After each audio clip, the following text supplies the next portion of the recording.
Hey, it's the radio guy, Dr. Mike Prince. Welcome to another special episode. We've been doing these special episodes on YouTube Live of late, getting it broke in, see how it will accommodate us throughout what we do here at the Open Mic. Hope everybody had a wonderful Thanksgiving. Hope you didn't stuff yourselves too hard, but everything is good. Got some games left in the SWAC. College football, big boys about to do their playoff series things, but we're not going to worry about that right now. What we're going to be focused on is what is and what's not in the world of Prairie View. We know that Bubba McDowell and the Panthers have gone separate ways, and appreciate you guys that were able to check out our interview with Athletic Director Anton Golf, kind of explaining the next move for the Panthers. If you hadn't had a chance, go to our YouTube channel, Openmic Broadcast Network, and get a chance to check that thing out. Um, some interesting dialogue, and we're going to touch on that a little bit today. But before I do, I want to give a congratulations to the FAMU Rattlers volleyball team. Women's volleyball team were able to defeat Jackson State 3-1 to win the SWAC championship from Grambling University. With everything that was going on, it kind of slipped through the crack, but I do want to acknowledge the FAMU Rattlers for taking care of business on the other hardwood, that being the volleyball court. So they will be representing the SWAC in the NCAA volleyball tournaments coming up real soon. And although academically we have two more scheduled regular season games for the Southwestern Athletic Conference, today you'll have FAMU and Alabama A&M doing a makeup game from the Hurricane. They'll be playing in Tallahassee today, 3 p.m. Central Time. And then you'll have the Bayou Classic, which will be scheduled for tomorrow. Now, we know that the Bayou Classic still is a big draw, but with the stage already being set for the championship game between Jackson State and Southern, will there be the buzz and the energy like before? Because, like I stated, it's already predetermined that Southern will be representing, win, lose, or draw. Jackson is awaiting with their alleged undiscovered cheating scandal. And let me say this just for the record.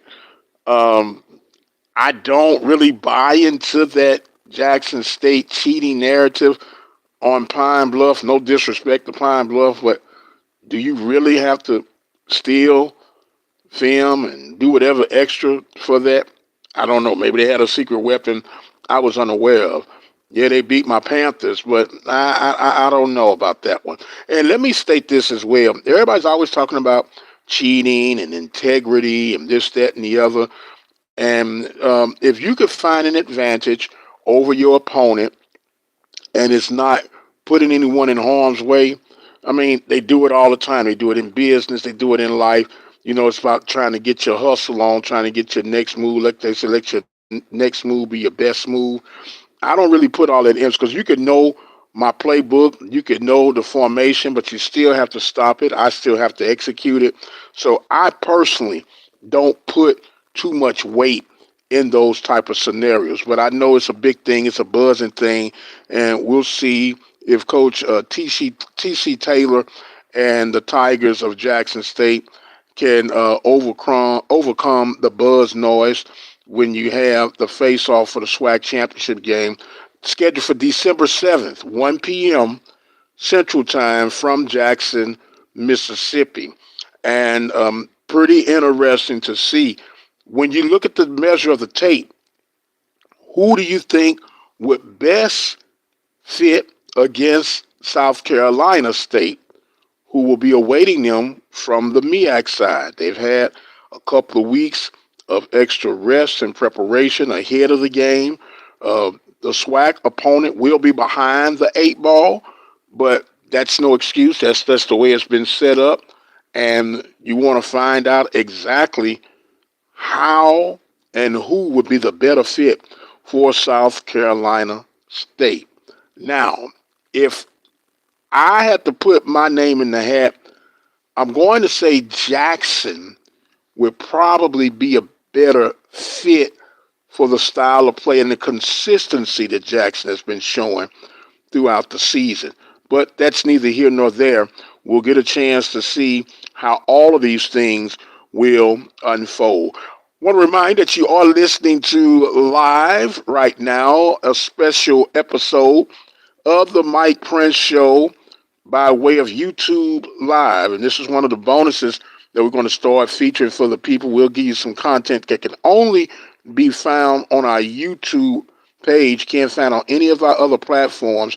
So the only way you can keep up with what's going on, you're going to have to subscribe to this YouTube channel, Openmic Broadcast Network. But more importantly, need you to hit the bell notification. And that way you'll never, ever miss what happens here at the Open Mic Broadcast Network. With all that being said, we know that the big news and the buzz has been that Prairie View has moved on from the Bubba McDowell factor. Some were very well pleased, some were very well disappointed. I personally think he should have had another extension, at least a year or two, but then some say that would be a dead man walking, and you might as well go ahead and sever ties now. But with that being said, with the move that's been made, we were able to speak, as we mentioned, with athletic director Anton Goff, and we asked, was there a new standard being set at Prairie View? And he basically said no. But it makes one think. If I have a coach that goes 500, and if you count the championship game, one game under 500, you look for tangibles of getting better, of course, but then you also, I guess you have this Mendoza line of what's acceptable and what's not acceptable. And from me speaking directly with the AD, no he say, she say, the 500 mark was not acceptable in the landscape of football. And my immediate response was, well, if 500 is not acceptable in football, then is that the same message for other sports? And it was a yes and no, depending on the amount being invested, the greater return of expectation. I guess the old biblical term, to whom much is given, much is required. So the measure and the response that we received was that if you're going to put in X amount of dollars and you're in the three tiers of budgets as far as the Southwestern Athletic Conference is concerned, that upper tier, where, they are the heavy spenders of the conference. Then you have that mid tier. They're somewhere close, but not where they really should be. Then you have your bottom tier. They're just holding on for dear life. And according to our conversation, that he definitely feels that football is in the upper tier, tier one. And for the most parts, he did not acknowledge any other sport that was in the bottom tier as far as funding was concerned. So I guess the measuring stick would be third, fourth place finish or above. And my question is that acceptable?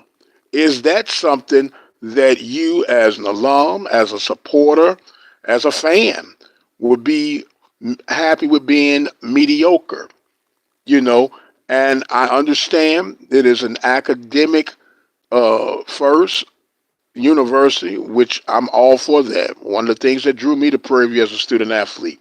But you do want to win, and you do want to win regardless of what your budget is. You do want to be competitive. And there was a mention in the conversation about having more awareness and effect with the triangle of Texas, San Antonio, Dallas, and Houston. And that sounds great.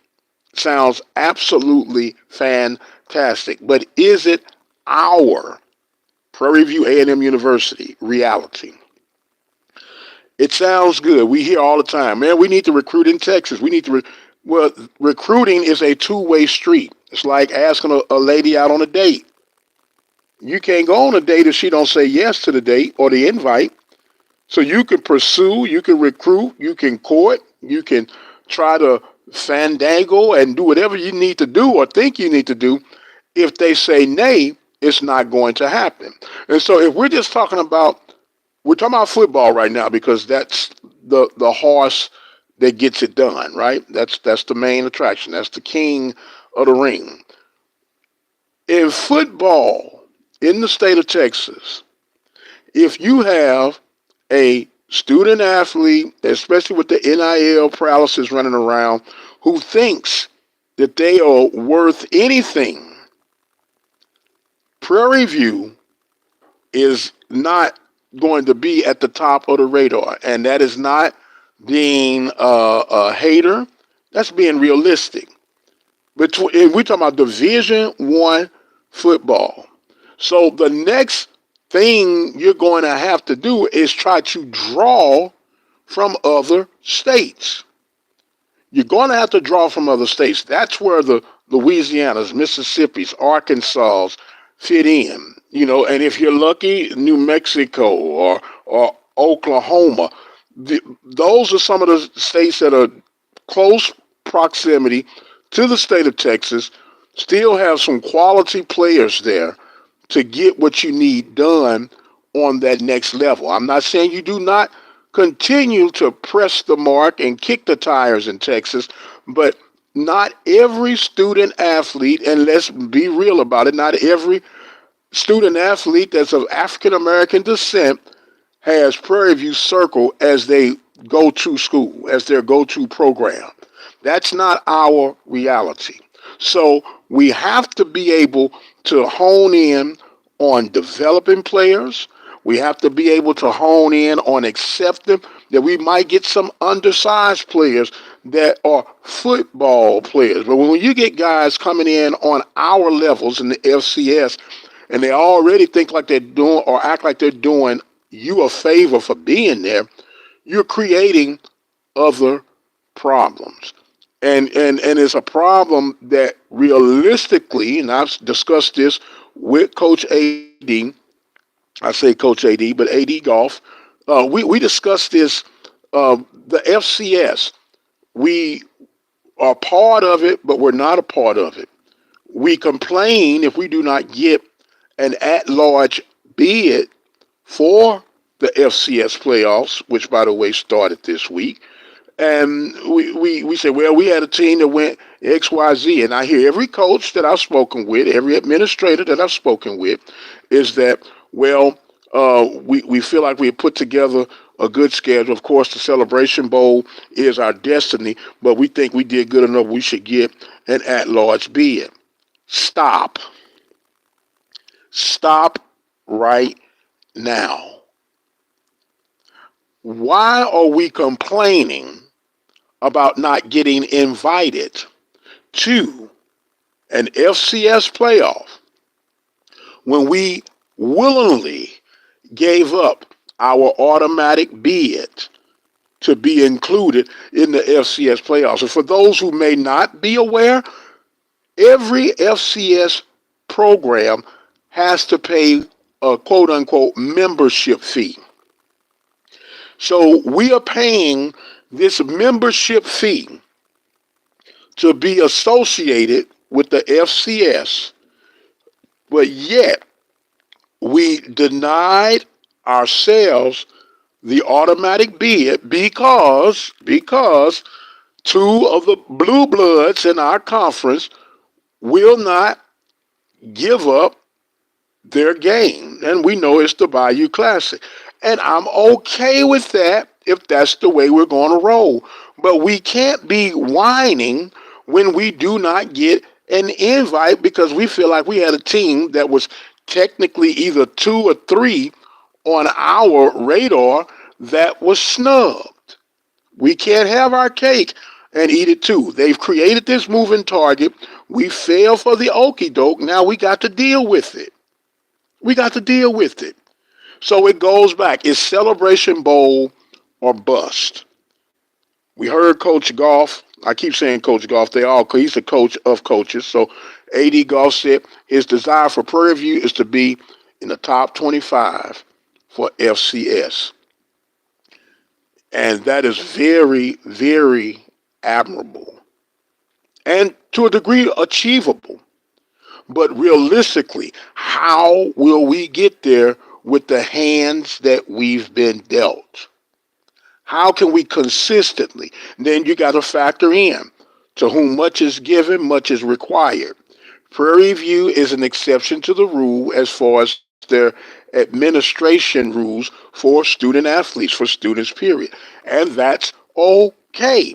And if you're going to be able to live with that, that's going to go on with decisions that we make down the road, i.e., the hiring of a football coach, the hiring of an athletic director, and the hiring of administrative support team. Because when you look at the history of Prairie View these past few years, we've had multiple coaches, we've had multiple ADs, but we've not made the multiple changes on the administrative side of things. And how can we expect a culture change when we're not multitasking and changing the entire elements of the factor?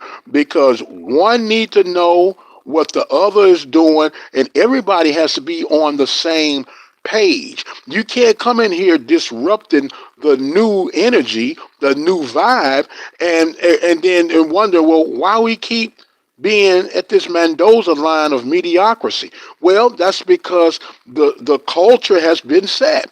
And if we're going to thoroughly change the culture, then in reference to the old Michael Jackson song, we must start looking at the man in the mirror. And that is not a knock, that's a reality. If you do not expect the same thing to keep happening over and over and over, we must, and I'll express must, change our mode of operation. We have a very, very serious attendance issue. And I know when I talk to people across the country, well, it's not just Prairie View, and that is all fine, but I didn't go to the other schools across the country. I went to Prairie View.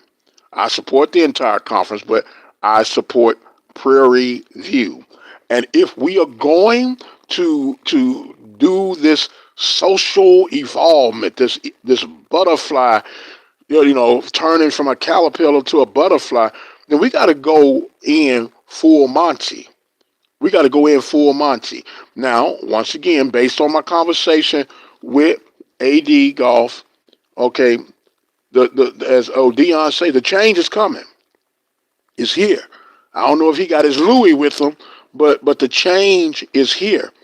And my concern is, will AD Golf be around long enough for the changes of need to take place?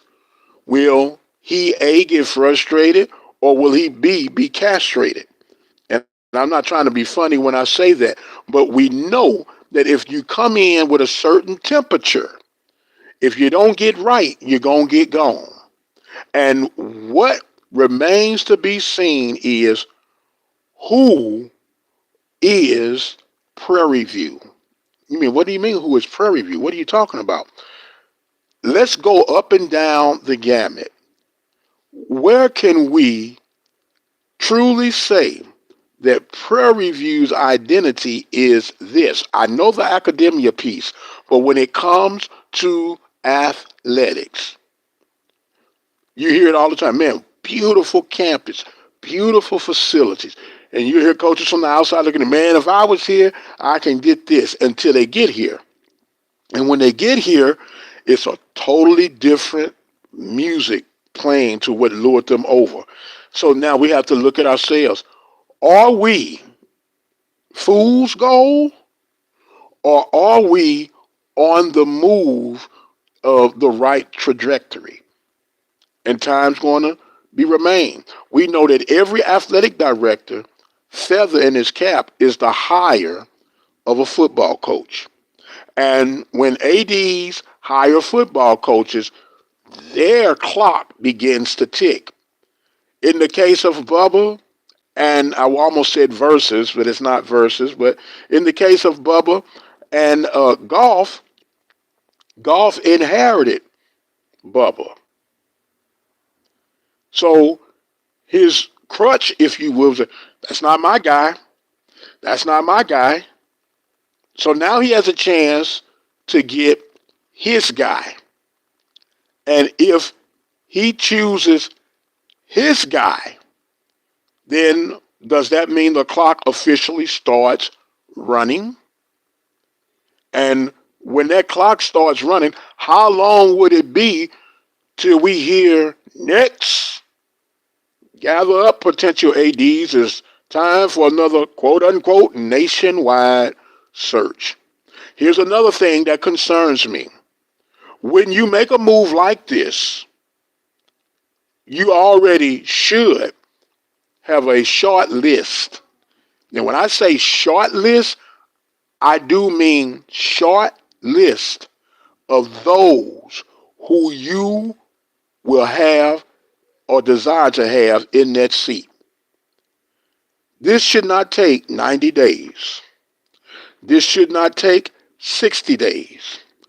In fact, this really should not take 30 days. And I know when I asked Coach AD this, he was like, well, there's a process. And I understand, in the reality in life is that I don't care what market you're in, what agency you're with, when people put these postings out, they already know who they want, but they have to cover the legal steps and put it out there. Now, you might interview someone for entertainment value, or someone you think might give you a surprise, blow your socks out the water type deal, but you already know who you're going with. So, in retrospect, we should have an announcement of who the next coach would be for Prairie View A&M University football before January 2025, if we're doing this right. Because just because you take long, the old saying, study long, you study wrong, you don't have to go through all that. You know who you want. You know who you desire. Quote unquote, you haven't spoken with them, but you laid some obvious hints out there. If I make this move, would you be interested in that? So that's where my frustration kicks in. If you're gonna make your move, make your move. Okay, we in the big boy seat. Let's continue on to do big boy things. Let's not play with the emotions of PV Nation. Let's not draw this out to more than what it has to be, and let's move forward. The next thing is, what is this message to those who remain? What is the conversation around the water cooler today? Are people looking at, I don't know, bro. What you think? I don't know. What you think? It's got to be some serious conversation going on. The change has been made. The bar has been set. What and how will PV get through this latest situation? My next question, as I'm almost done with this, and I hope that this is making sense if you're listening live or catch it on the rebound. There have been concerns about discipline. There have been concerns about play calling.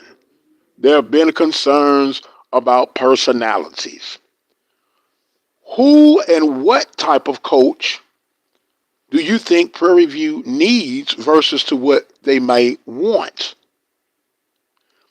Coaching is an art. Coaching is a calling. And let me explain what I mean when I say calling. You have people that desire to do a whole bunch of things in life, but their calling is something else. And if you're going to get the type of coach that Prairie View needs, you got to get someone who has been called to be a coach. Because when you're talking about coaching and dealing with young men, young women, but in this case we're talking football, so I'll keep it on the men's side, you have to have such a balancing act of Dr. Jekyll and Mr. Hyde. Okay? Some of the problems and the challenges that these coaches are dealing with today is that if they raise their voice an octave higher than normal, then these young, aggressive, sensitive student athletes get their feelings in their sleeves and in their pocket. And he raised his voice at me and he called me out of my name. And I'm not saying that you abuse anybody, but come on, man, we're talking about a combative sport, a very testosterone-based sport, an aggressive sport, and you can't be passive, whether you're coaching, and damn sure not while you're playing, or everyone's going to get hurt. And I'm not talking about injured, but I'm talking about hurt. And so, what do you think Prairie View needs? Well, we need a coach with discipline. Okay, well, if you need a coach with discipline, you need a student athlete that's gonna have some discipline. I hear people all the time say, "Well, man, if they ain't doing nothing, they need to pull them out." Well, remember, we're not at the top of the food chain. Our number ones are probably somebody's number twos and threes, best case scenario. Okay, so if we got twos and threes of our two and threes that are actually ones, so we're looking at fives and six, and you're talking about you want to win games, sometimes you got to put up with stuff as a coach because your hands are tied, and if you say what you need to say, do what you need to do, then guess what? You as a coach going to be looking for a job. And I believe the student athletes understand this to a degree, and they'll sit down. They'll sit down. They'll say, "No, I can't play for coach. Coach ain't right. Coach sold me a bill of goods." No, no, no. Let us look at that man in the mirror and be true to ourselves. The only way we're going to get what I believe Prairie View deserves and should be desiring is we're going to have to implode the entire system from inside out. Because it does no good to keep going through coaches, ADs, assistant coaches, the portal, the NIL, and you still got the same combustible log jam in administration. It just won't work. It just won't work. Man, I'm getting ready to enjoy the rest of my weekend. I had to do this one for today, the day after Thanksgiving. You guys have been awesome, fantastic, and I truly, truly appreciate all that you do and how you do. And if you like this little live, I guess shooting from the hip type situation, like this video, share this video, and hit that bell notification and let us, know how much you appreciate. Leave a comment. Ask your question. I might be far off from my little commentary. You might see something that I don't see, or you might agree with something that I agree with. Please feel free to leave your information below. I want to thank you guys so much. I want to thank Coach Northern. He joined in with Ben, Jack, and myself for a special edition this week. Very great dialogue, over an hour. You might want to go check that out. Also, go and check out our guru, Coach Van Pettaway, joined in with us. And of course, I'm doing what I can while I can to the best of my ability The Open Mic Broadcast Network, we offer a whole lot of other material, programming, opportunities to enhance yourself spiritually. We have the Temple of Refuge Ministries. We are live on Sunday mornings at 10 a.m. Central Standard Time. You can click in on our YouTube. I'm sorry, not YouTube, but the website, obnradio.com. We have our Tuesday, Thursday Bible studies that you can check out on the YouTube channel. And we're doing a facelift, if you would, of our YouTube channel. We have over 3,000 videos just on YouTube alone, and we're kind of redirecting those and compartmentalize those to fit different categories. So whatever you have a flavor for, we got you covered here at the Open Mic Broadcast Network. Alabama State took care of business against Tuskegee on yesterday. 34-6 was that final.